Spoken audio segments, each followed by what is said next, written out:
Bismillahirrahmanirrahim. Assalamualaikum warahmatullahi wabarakatuh. Apa kabar teman-teman solih-solihah? Semoga dalam keadaan sehat, dalam keadaan yang selalu semangat. Alhamdulillah ya teman-teman, kita dapat berjumpa lagi dalam pembelajaran daring pekan ini. Sebelum kita memulai pembelajaran daring, marilah kita berdoa dulu ya teman-teman, agar senantiasa diberi kemudahan oleh Allah Subhanahu wa Ta'ala dalam menerima materi.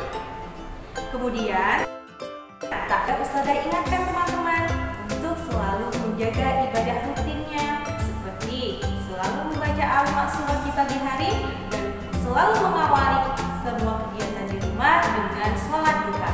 Jangan lupa ya teman-teman, semangat untuk mengerjakan ibadah rutin tersebut. Dan yang gak kalah pentingnya, teman-teman juga jangan lupa untuk murojaah, syukur bisa menambah hafalan. Tetap semangat dan selalu bersemangat. Semoga diberi kemudahan. Amin ya robbal alamin. Dalam pekan ini kita akan mempelajari tentang tema 2, subtema 2, pentingnya udara bersih bagi pernafasan. Baiklah teman-teman, akan Ustazah bacakan tentang tujuan pembelajaran pekan ini. Yang pertama adalah siswa mampu menemukan informasi tentang penyebab terjadinya gangguan pada organ pernafasan manusia. Yang kedua, siswa dapat mengidentifikasi jenis-jenis usaha yang dikelola sendiri maupun kelompok. Dan yang ketiga, dengan menyimak penjelasan dan mencermati gambar dan teks informasi, siswa mampu menyebutkan karya tari daerah menggunakan properti. Demikian teman-teman, setelah ini yuk kita semangat untuk menyimak videonya dengan sebaik mungkin dan kerjakan tugasnya sesuai dengan jadwal yang sudah ditentukan. Tidak boleh melebihi batas waktu yang sudah ditentukan oleh Ustazah dan Ustaz. Terima kasih, sekian. Wassalamualaikum warahmatullahi wabarakatuh. Selalu bersemangat ya.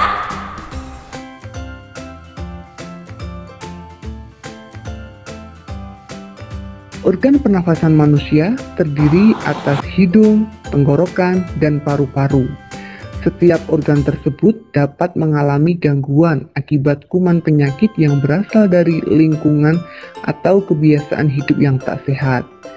Di sini ada beberapa contoh gangguan pada sistem pernafasan manusia.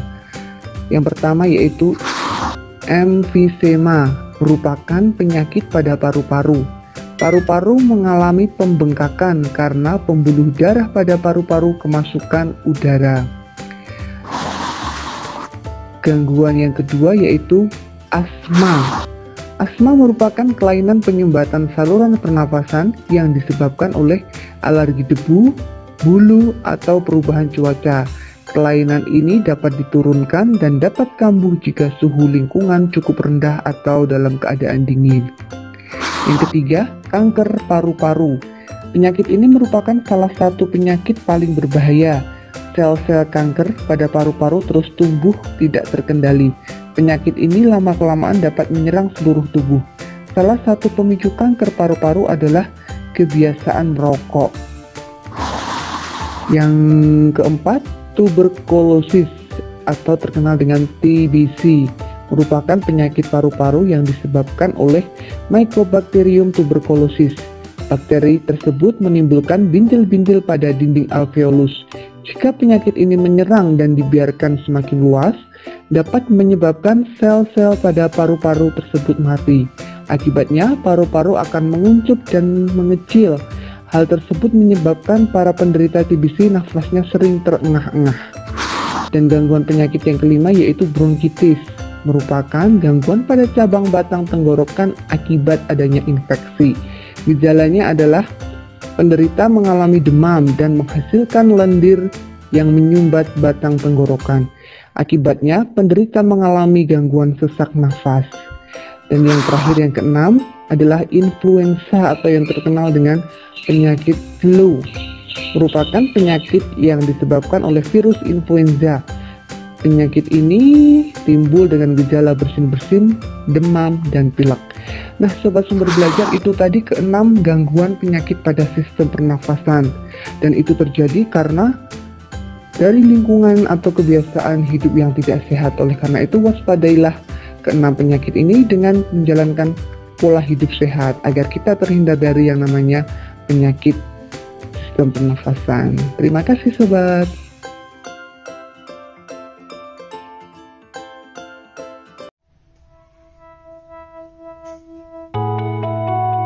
Jenis-jenis usaha yang dikelola secara perorangan dan kelompok. Usaha dapat dikelola secara perorangan maupun kelompok. Jenis usaha yang dilakukan secara kelompok yaitu firma, CV, PT, BUMN, dan koperasi. Setiap jenis usaha memiliki kelebihan dan kekurangan. Apa saja ciri-ciri jenis usaha tersebut? Ayo, simaklah penjelasan berikut.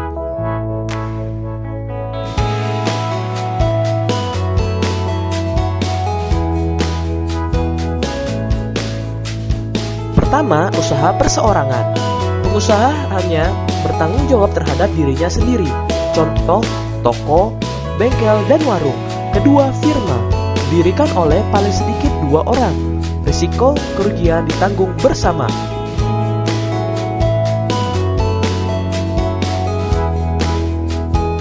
Bengkel adalah contoh usaha perseorangan.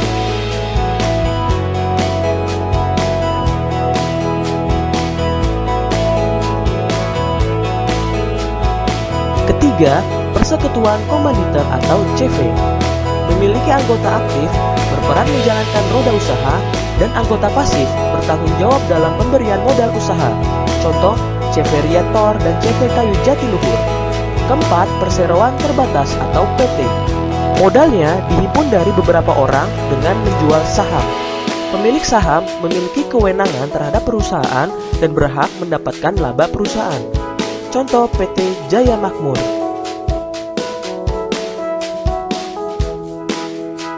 Penerbit Erlangga adalah contoh PT yang bergerak dalam bidang buku, terutama buku pendidikan.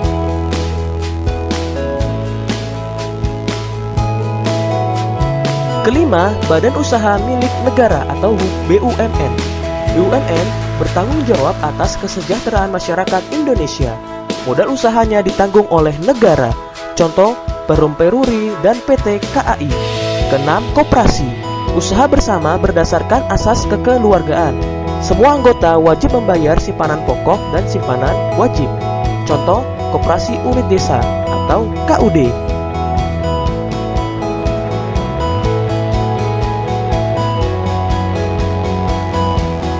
PT KAI adalah salah satu contoh usaha milik BUMN.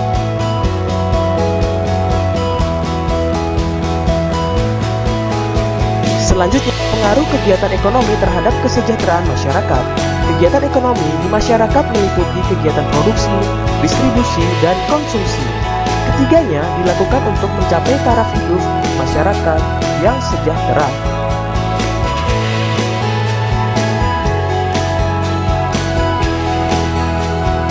Kesejahteraan masyarakat merupakan suatu kondisi terpenuhinya kebutuhan masyarakat, sehingga dapat hidup layak dan mampu mengembangkan diri, sehingga mampu melaksanakan fungsi sosialnya.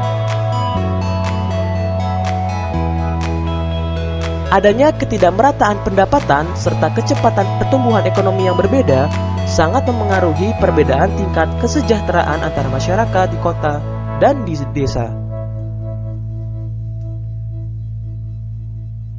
Contoh kegiatan ekonomi di pedesaan, nelayan, dan petani.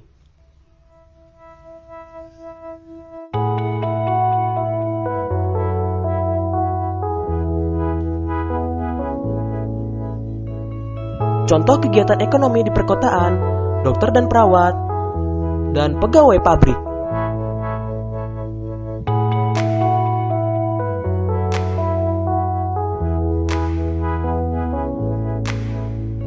Apa jenis usaha yang ada di sekitar tempat tinggalmu? Adakah manfaat jenis usaha tersebut bagi masyarakat di sekitarnya? Coba ceritakan.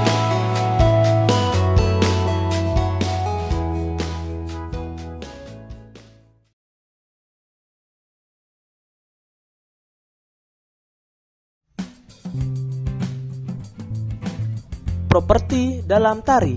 Properti tari merupakan segala kelengkapan dan peralatan yang digunakan ketika pertunjukan tari. Setiap jenis tari dapat menggunakan properti tari yang berbeda.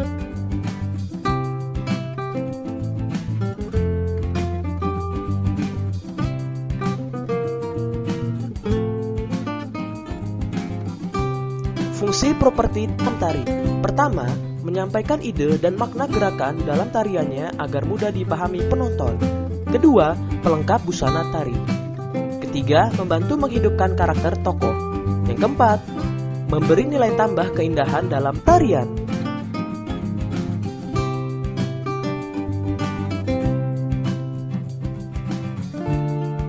Contoh properti tari dalam bentuk senjata misalnya pedang, keris, tombak, rencong, serta busur dan anak panah. Jenis lainnya, topeng, piring, topi, tongkat, lilin, dan payung. Selanjutnya menjelaskan properti tari sebagai pelengkap.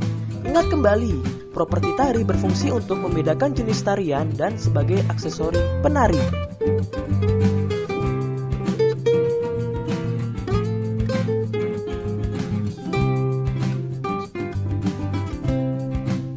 Dengan menggunakan properti, penari dapat menyampaikan ide dan makna gerakan dalam tariannya, sehingga mudah dipahami oleh penonton.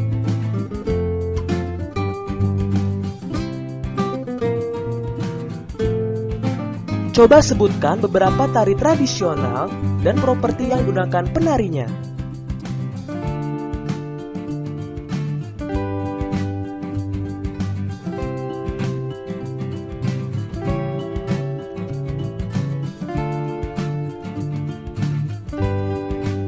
Unsur-unsur yang harus dipersiapkan dalam peragaan tari. Sebelum melakukan peragaan tari, diperlukan beberapa persiapan atau yang disebut unsur-unsur tari. Peragaan tari akan berjalan lancar jika unsur-unsur tari tersebut telah terpenuhi. Berikut unsur-unsur tari yang harus disiapkan sebelum peragaan tari. Gerak tari, properti, musik pengiring, kostum, dan tata panggung.